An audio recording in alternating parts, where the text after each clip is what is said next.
Hi friends, నమస్తే. Welcome to Bhanu blogs. ఈరోజు నా బ్రేక్ఫాస్ట్ ప్రిపరేషన్ గుంత పొంగనాలు. దీనితో పాటు ఇంకా ఏం చేసుకున్నాను చూసేద్దాం రండి. ఈ గుంత పొంగనాలని మన దగ్గర ఆల్రెడీ ఉన్నటువంటి ఇడ్లీ పిండితోటే రెడీ చేసేసుకోవచ్చు. ఇప్పుడు ఒక పెనంలోకి 2 నుంచి 3 స్పూన్ల ఆయిల్ తీసేసుకొనేసి, ఆయిల్ వేడెక్కిన తర్వాత 1 స్పూన్ ఆవాలు, 1 స్పూన్ జీలకర్ర, అలాగే 2 స్పూన్ల వరకు పచ్చెనగపప్పు. ఇది ఆప్షనల్ అండి, మీకు కావాలంటే వేసుకోవచ్చు, లేదంటే లేదు. అలాగే తరిగి పెట్టుకున్నటువంటి పచ్చిమిరపకాయలు, కారానికి తగినన్ని, అలాగే తరిగి పెట్టుకున్నటువంటి ఉల్లిపాయ ముక్కలను కూడా ఇందులోకి వేసి బాగా వేయించుకోవాలి. కాస్త కరివేపాకును కూడా అందులోకి వేసి మంచిగా వేయించుకోవాలి. ఇది వేగిన తర్వాత ఒక చిటికెడు పసుపును కూడా వేసి అలా వేయించుకొని మనం ఉంచుకున్నటువంటి ఇడ్లీ పిండిలోకి వేసి కలిపేసుకోవాలి. వీటిని ప్రిపేర్ చేయడం చాలా తేలిక, పైగా రుచిగా కూడా ఉంటాయండి. ఇప్పుడు ఇందులోకి మనం తరిగించుకున్నటువంటి కొత్తిమీరని యాడ్ చేసుకోవాలి. అలాగే ఒక 2 స్పూన్ల సాల్ట్ని వేసుకోవాలండి, తగినంత సాల్ట్ అన్నమాట. అలాగే చిటికెడు వంట సోడా కూడా వేసుకోవాలి. ఇది ఆప్షనల్ అండి, మీకు ఇష్టమైతే వేసుకోవచ్చు, లేకుంటే లేదు. ఇప్పుడు కాస్త నీరు వేసి పిండి కన్సిస్టెన్సీ మరీ పలుచుగా కాక మరీ మందంగాను కాక సెమీ మందంగా ఉండేలాగా మనం చూసుకోవాలండి, ఇలా అన్నమాట. ఇప్పుడు గుంత పొంగనాల ప్యాన్ని స్టవ్ మీద ఉంచుకొని దానికి ఆయిల్ని అప్లై చేసేసుకునేసి అందులోకి మనము మిక్స్ చేసి ఉంచుకున్నటువంటి పిండిని చక్కగా నింపుకోవాలన్నమాట. వంట చేసే ప్రతి మహిళ రోజు వంటగదిలో ఒక పోరాటమే చేయాలి. అవునంటారా, కాదంటారా? ఇలా అన్ని గుంటల్ని నింపిన తరువాత ఒక 2 నుంచి 3 స్పూన్ల ఆయిల్ని వీటి చుట్టూ వదులుకోవాలండి. వదులుకున్న తర్వాత ఒక ప్లేట్ని మూత పెట్టేసేయాలి.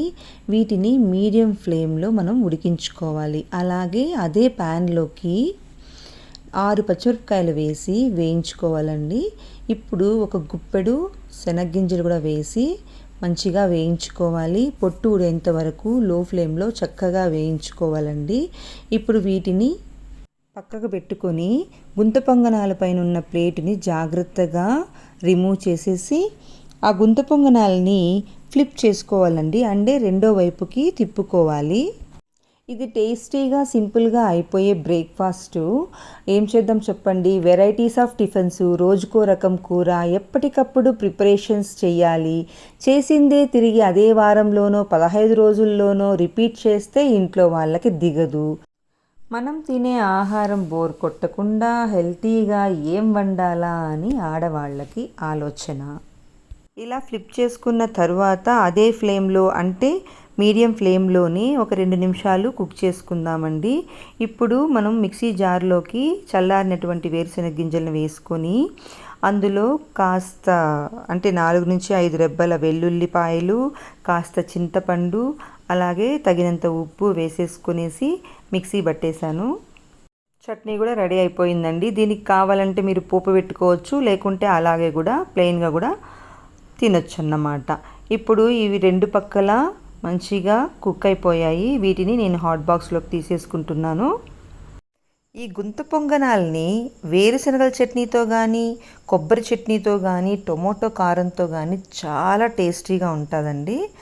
మనము గుంత పొంగనాలు ప్రిపేర్ చేసినప్పుడు ఒక్కోసారి ఒక్కో రకం చట్నీ చేసుకొని బాగా ఎంజాయ్ చేసుకోవచ్చు. ఈరోజైతే నా బ్రేక్ఫాస్ట్ రెడీ అయిపోయింది వేరుశనగల చట్నీతో.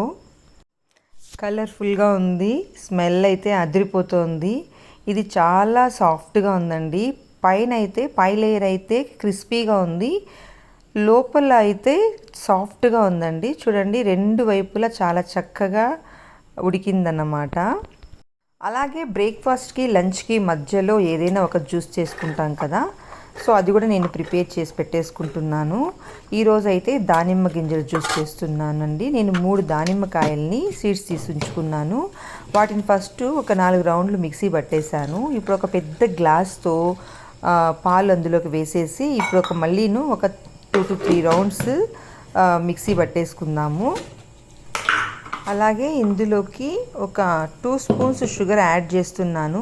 నేను రెగ్యులర్గా షుగర్ యూస్ చేయనండి, ఎందుకంటే ఫ్రూట్స్లో ఆల్రెడీ న్యాచురల్ షుగర్స్ ఉంటాయి కాబట్టి నేను షుగర్స్ యాడ్ చేయను, కానీ ఈవేళ 2 స్పూన్స్ వేసాను.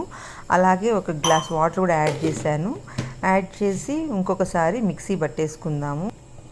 ఈ మిక్సీ జార్లో స్టెయినర్ అనేది ఇన్బిల్ట్ అండి, కాబట్టి అది లోపలనే వడగట్టేస్తుంది. కాబట్టి నేను అలాగే డైరెక్ట్గా ఉంచేసుకుంటున్నాను. మీరైతే స్ట్రెయినర్తో దాన్ని ఫిల్టర్ చేసేసుకునేసి వేసుకోండి. అలాగే చల్లగా ఉండడానికి, అప్పుడే తాగాలనుకుంటే చల్లగా ఉండడానికి ఒక 2 ఐస్ క్యూబ్స్ వేసుకోవచ్చు. మిగిలిన జ్యూస్ని అంతా స్టోర్ చేసుకొని నేను నెక్స్ట్ డే కూడా వాడుకుంటానండి. జార్ అడుగులో ఇప్పుడు మీరు గింజల తొక్కును కూడా గమనించవచ్చు. ఇలా ఫిల్టర్ అయిపోతుందండి ఈ జ్యూసర్లో. సో జ్యూస్ కూడా ప్రిపేర్ అయిపోయింది. ఇలా ఇవాళకి బ్రేక్ఫాస్ట్ ఇలా ముగిసింది. మీరు వాచ్ చేసిన తర్వాత జస్ట్ ఒక లైక్ చేయడం మర్చిపోకండి. Please like, share and subscribe the channel.